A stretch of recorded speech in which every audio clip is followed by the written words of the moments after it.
Welcome to this second chapter of the Personal Finance miniseries. Today we are going to learn how to make a budget, and basically, a budget is going to be that magic tool that will allow us to improve our personal finances. Whether you keep a budget with a pencil and paper the traditional way or, like I do, using Excel without budgeting apps, of which there are many. For example, you can go to your App Store or Play Store and you will surely find many options that can be very good for you.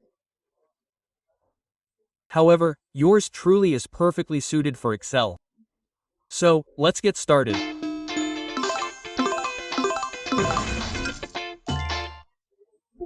The main element of a budget is saving. Why? Because saving is often very complicated for many people. And obviously, since it requires an extra effort, that's why many people don't save money.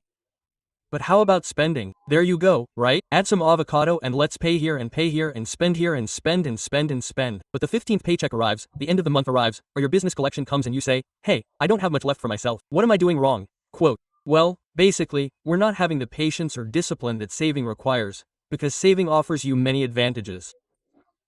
It gives you long-term rewards, lasting satisfaction and security, short-term results, and of course, it helps you develop management skills as well as discipline.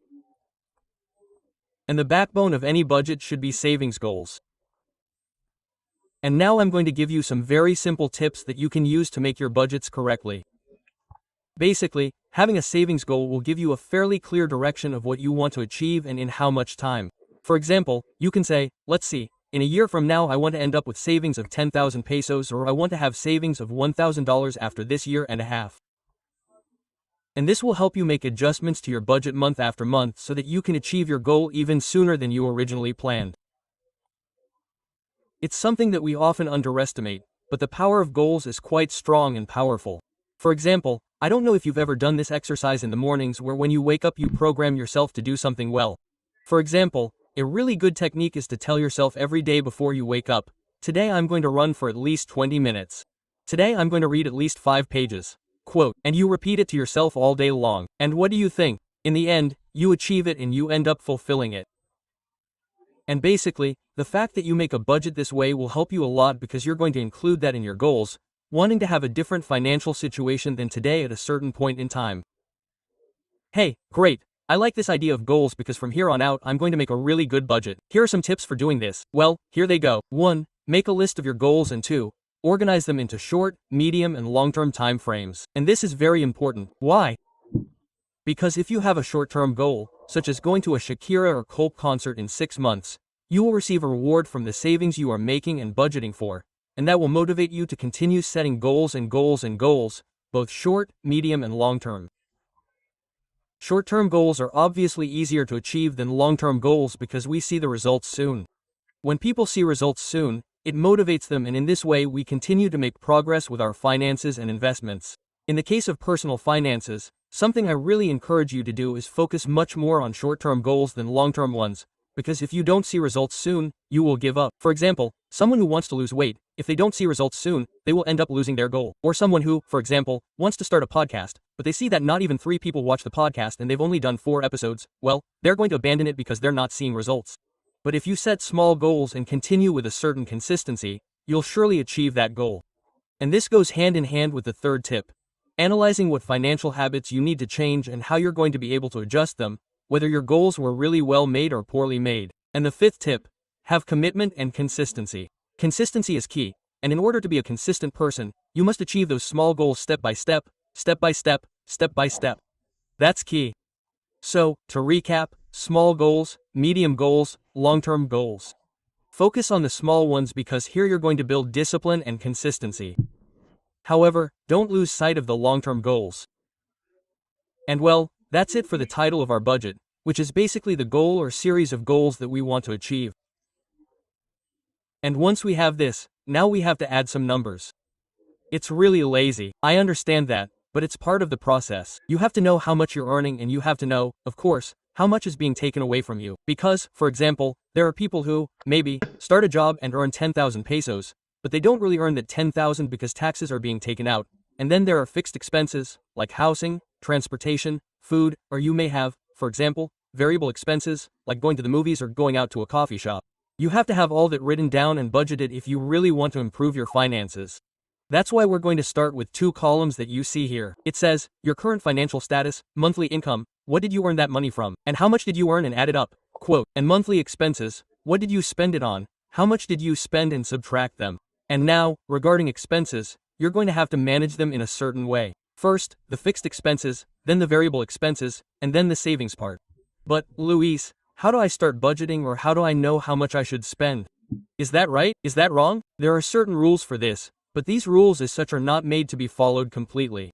Why? Because each case is different. For example, in the United States, there's a lot of talk about the 50-30-20 rule to improve your personal finances, which is basically 50% fixed expenses, 30% variable expenses, and 20% savings investment. But to be honest, in Mexico we often say, hey, I'm barely living day to day, how can I save? How can I invest? Quote, so, at first we may have to adjust these percentages more, but ideally we should reach something like this, because if we have a 50-30-20 ratio in our lives, it will make our lives 100% easier. So here I'm going to share with you a pretty powerful strategy that will help you improve your budgets. It's a strategy called less to more, and it consists, as we can see here, of 4 steps. The first step is adapted financial distribution. It's basically what I was telling you. Adjust these percentages that I gave you with the 50-30 rule to your possibilities, prioritizing your fixed expenses and seeing how you can improve those variable expenses that are occasional. Second, optimize your expenses. Ask yourself what I can spend less on. There are cheaper options. I can do without this expense, that is, I can eliminate it. And reduce luxuries when you're in a process of creating wealth and capital. As they say, delay instant gratification. One problem entrepreneurs have today is that, for example, as soon as things are going well, they go and buy a new house, a new car, and everything new, and in the end they're not giving money to what is making them money, which is basically their own businesses. That's why I insist, and it's very important that when we talk about personal finances, our best friend is going to be a pencil, a piece of paper, or even your Excel so that you can keep track of where the money is going. And this is the third part of the strategy, which is basically planning and projecting, where you're going to write down on paper the areas where you can reduce expenses, how you can eliminate them, and what part of the money is going to be used for investment once you know how to control your expenses well. And finally, periodic review.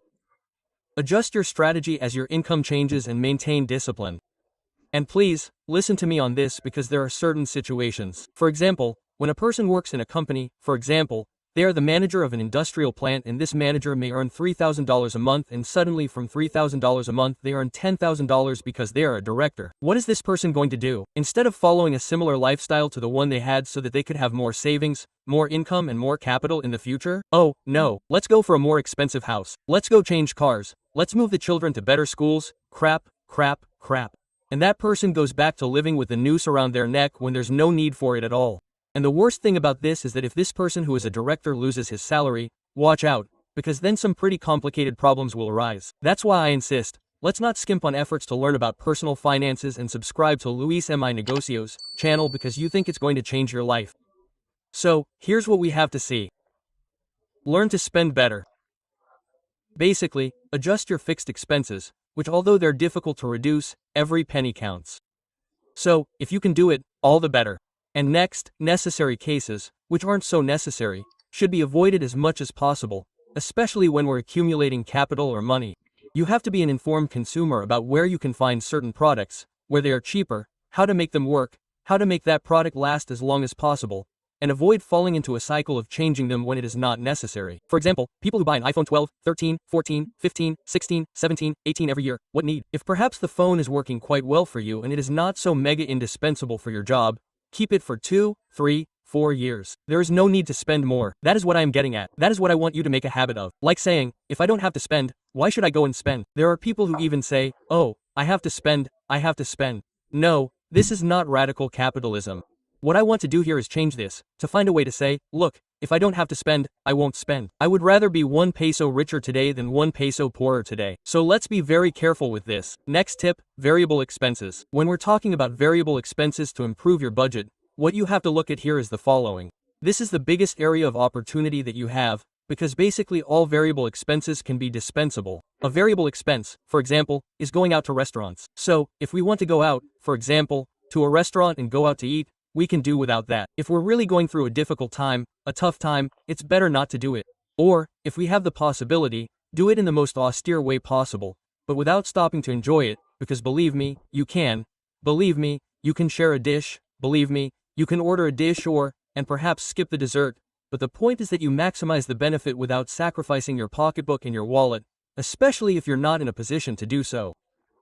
Because when you bleed your wallet, that's when all the hardships come. For example, according to the latest statistics from INEGI from 2020, and I know this because it's a conference I give, 2 out of 3 divorces in Mexico have a lot to do with poor money management, above and beyond infidelity and things like that. So, that's going to be another topic we're going to cover, couples, finances, which will be the 3rd chapter of this 7-video miniseries. But first, let's finish budgeting with these tips to help you save. How can I improve my spending? First, take advantage of the offers, take advantage of the Buen Fin, take advantage of the hotel, take advantage of Prime Day, take advantage of Black Friday, take advantage of Cyber Monday, take advantage of all those offers, coupons, promotions that will help you spend much less. For example, in the case of coupons, I love coupons. I'm the person who when I go to the CCO grabs the coupon book and sees what I can buy on sale, what I can buy at a discount. If I have the money to buy without a discount, of course I do, but I don't want to because it's practically a habit that I have. I love finding discounts. If I'm going to buy something on Mercado Libre or online, there's a coupon for it. Or if I want to buy a web app for whatever, I look for coupons, coupons, coupons. Use coupons. Believe me, it's a great practice that you can do to save yourself a lot of money. Now, you should also consider insurance in your budget. Many times we underestimate insurance or say, no, I'm not going to crash the car. No, I'll pay for hospital medical insurance. I'll never set foot in there. They'll never do anything to me. You never know. Quote, and the truth is that insurance, although it's hard to buy because it's something we can't physically see, is intangible. Believe me, for example, having access to the best healthcare in the world is priceless, and that's through insurance. Of course, you can compare many insurance policies and see which is the best option for you, but don't forget to be insured, especially in terms of health and, of course, if you have a car, it's very important to be insured. Life insurance is also important, of course, especially if you have dependents, but if you ask me to organize insurance, which is the most important or the least important? Health insurance, car insurance, life insurance. Now, an emergency fund, it's also very important to have it in your budget. Remember that it's an amount of 3 to 6 months of your salary. In case something goes wrong. For example, if you lose your job, if you have an accident or if you have to spend money, you will definitely get it from there. Because when you don't have an emergency fund, where are you going to get that money from, right? From a loan. And many times personal loans are not cheap at all.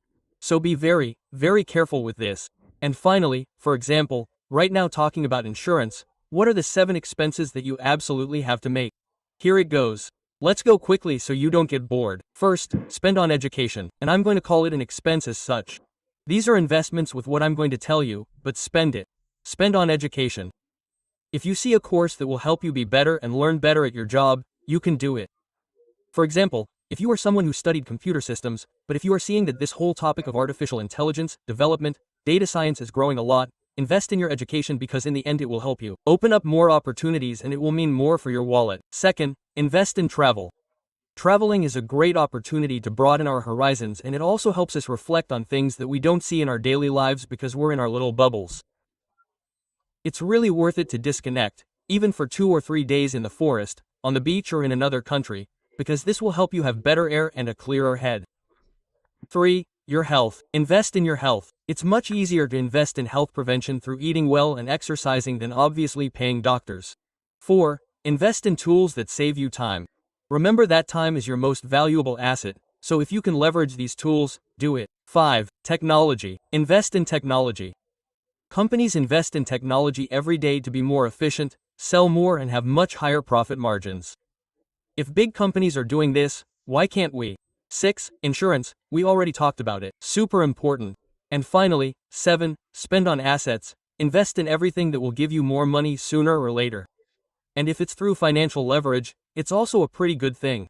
For example, if you're going to take out a mortgage and in the end that house is going to be yours, it's going to have a higher capital gain, why not do it? That could be a very, very good investment. And well, in short, saving is not impossible. All we have to do is sit down, do some good financial planning, write down our expenses, write down our income, write down our savings goals and write down our general purpose, which is basically where we're going. Once you control this part of the budget, believe me, you're already on a very good path to knowing where you're going, and remember that you can't improve what you can't measure. I'll see you in the next video called How to Manage Finances as a Couple, which is something quite important and not talked about much. So thank you very much for subscribing to the channel, and I'll see you in the next video. See you later.